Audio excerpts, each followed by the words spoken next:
வெற்றி என்றாலே நம்ம பலருக்கும் முதலில் தோணுவது பணம் சம்பாதிப்பது.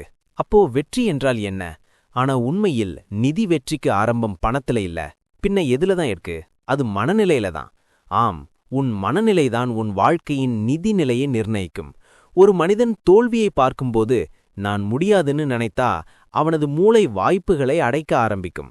ஆனா அதே தோல்வியை இது எனக்கு ஒரு பாடம்னு பார்ப்பவன் அவனுக்கு இன்னொரு கதவு திறக்கும். அப்படித்தான் நடந்தது சேகருக்கு. ஒரு சிறிய கிராமத்தில் சேகர் என்ற இளைஞன் இருந்தான். அவன் வாழ்க்கை முழுக்க கனவுகள் இருந்தது. ஆனா மனநிலை மட்டும் எனக்கு முடியாதுன்னு சொல்லிக்கொண்டே இருந்தது. சிறு வியாபாரம் முயற்சி செய்தான், தோல்வி. மீண்டும் முயற்சி செய்தான், தோல்வி. அவனுக்கு நம்பிக்கை ஆல்மோஸ்ட் போயிட்டது. ஒரு நாள் அவன் ஒரு வயதான நபரை சந்திக்கிறான். அந்த நபர் சிரிச்சு சொல்றார், சேகரா, உன் பணப்பை காலியா இருக்கலாம், ஆனா உன் மனசு நிரம்பி இருந்தா பணம் உன்னை தேடி வரும்.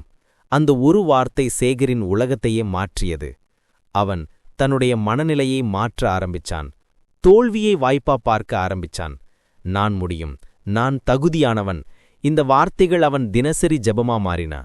அந்த மனநிலை வளர வளர அவனுடைய வாழ்க்கையும் வளர ஆரம்பிச்சுது. வெற்றிக் கதவுகள் ஒன்று பின் ஒன்றாக திறக்க ஆரம்பிச்சுது. இன்று அவன் கிராமத்திலேயே பெரிய வியாபாரி. ஆனா அவன் எப்போதும் சொல்லுவான், என் செல்வம் என் கையில ஆரம்பிக்கல, என் மனநிலையில ஆரம்பிச்சுது.